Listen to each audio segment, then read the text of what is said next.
everyone, we are going to work on volume for practice sheet 29. So first of all, I want my formula chart available. Okay, remember big BH versus 1/3 big BH. Big B means area of a base, okay, or of the base, okay. So I look up here, and remember the first thing we always do is name our shape. So I'm seeing this. First of all, I can tell it's a pyramid. Okay. And then the second thing I notice is that it is a square. How do I know it's a square? Well, this is 4 and this is 4. Okay. So this is a square pyramid. You cannot always go by what it looks like. Make sure you check the numbers.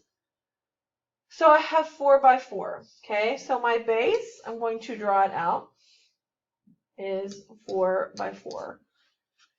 Okay, and my height of my pyramid is this point right here. It goes from the apex, the top vertex, to the middle of the base. Okay, so we need the primary formula, the main formula, where we just talked about that, which was, remember, it was 1/3 big BH. So you may have to write kind of small. And if you don't remember the pyramids filled up 3 of the prism. So the pyramid is smaller, okay? 1/3, that's why it's there. If it has the same area of the base and the same height, it's 1/3 the size because you have to use so many more to fill up the prism. After we do that, remember this means area of the base, I'm going to focus on my base, which is a square. Okay. Now, this is the point where I normally kind of change colors on you, just to remind myself that the second H is your prism height or your pyramid height. It's right there, okay? So I'm going to come over here for step 3 and find the formula for area of a square. I don't see square, but most of you, we've talked about this, know that a square is a type of rectangle. A square is an example of a rectangle. Okay, a square is always a rectangle, but rectangles are not always squares, only that one specific kind. Okay, so this square rectangle right here, A equals BH. A equals BH. So that goes, whoops, let's try that again. That goes here. I wish I had given myself more room, but I didn't. So BH, but I'll have a little bit more here, okay? Little BH, that's for the square. And then I have another H, remember, this H, okay? So now I'm going to plug my numbers in. 1/3. Look at the square. The inside those parentheses come from the square. 4 times 4. Okay. Height is pink here, 9. So basically our job is to multiply 1/3 times 4 times 4 times 9. It doesn't matter. It's all multiplies, so I can get rid of those parentheses. Now you're going to finish this, but I'll do the first thing. One of these numbers I can tell works with 3. If I can tell it works with 3, I'm going to take care of that third right now. 1/3 of 9. That means 9 divided by 3. One more time. A third is just like division by 3. 9 divided by 3, which is 3, times 4 times 4. This, my friends, is your job. Your job is to multiply that, and whatever you get, you're going to put centimeters cubed. Okay?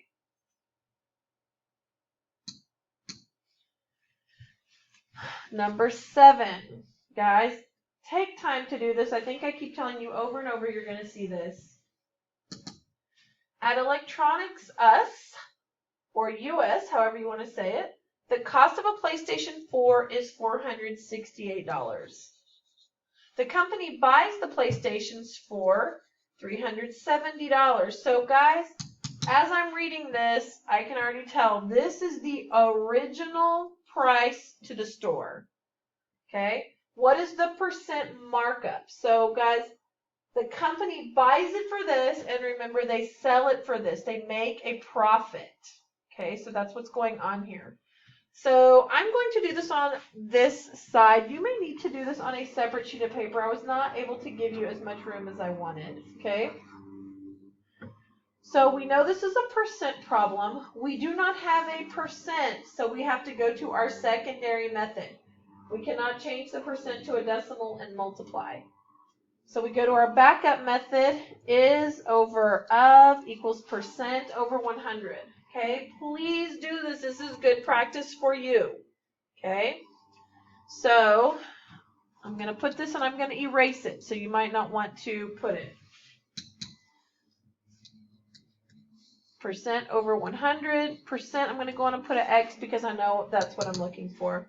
So remember, of is your TWO, and we've already talked about the TWO is 370. We're basing this on the store. This is what it is for the store. They purchased it for $370. That is the original price. Now, they have to mark it up to sell, right? Because they want to make a profit.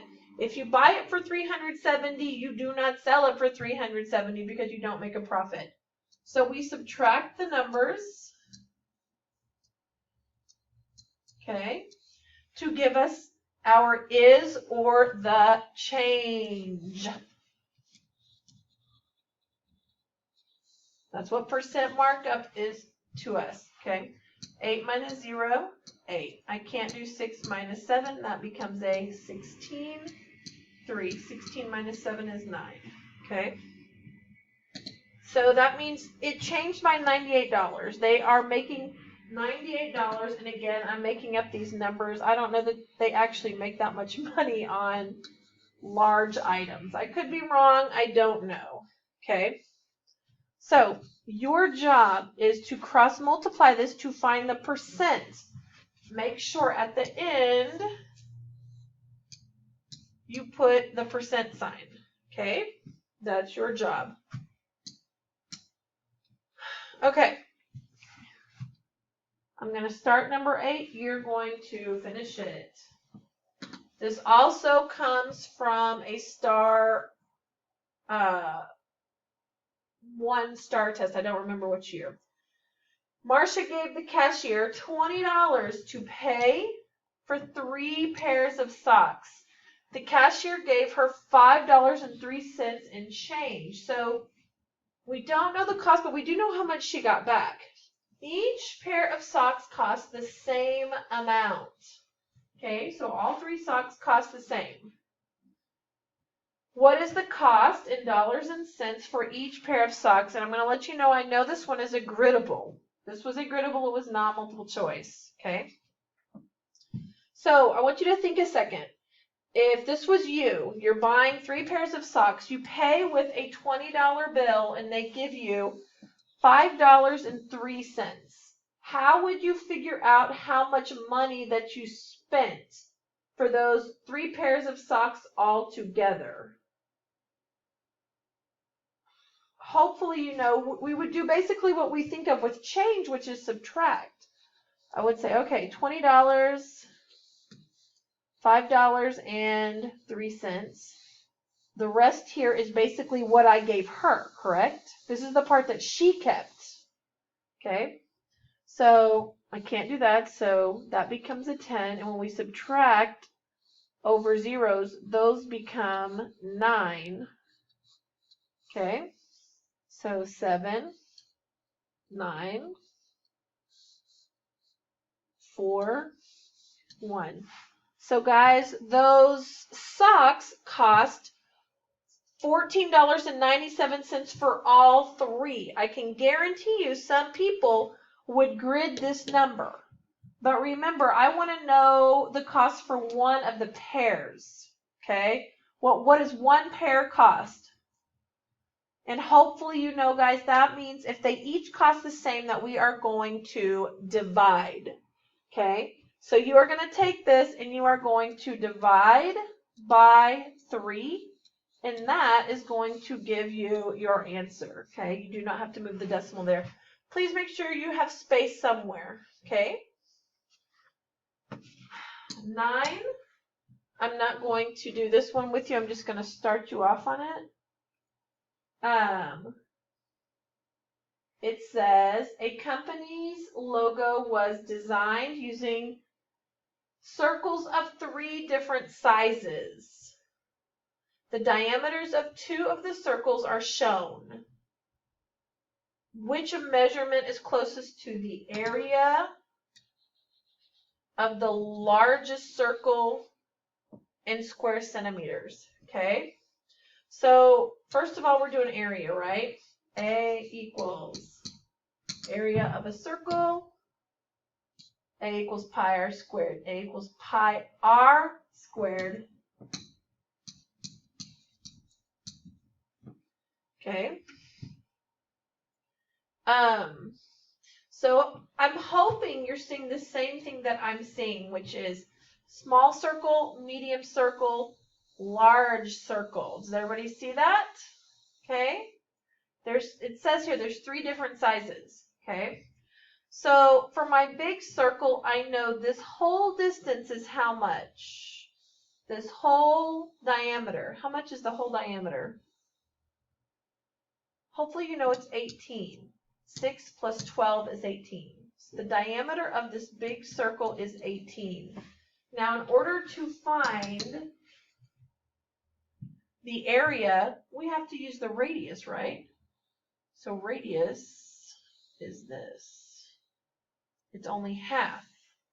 So guys, my radius is 9. That is the number I'm going to use when I solve this, okay? So I have pi r squared, so pi 3.14 times 9. Do not forget to square this. I'm going to guarantee you there'll be a wrong answer up there, okay? So I want you to solve this. Number 10, it is circumference. Use the formula chart. Remember, I will let you know when you do. Well, it doesn't matter. I'll let you figure out the best way that works for you. Now, this one, I guess it might not have printed on the paper, but this one will be our extra problem, which is bonus. I would do it in case you miss another problem.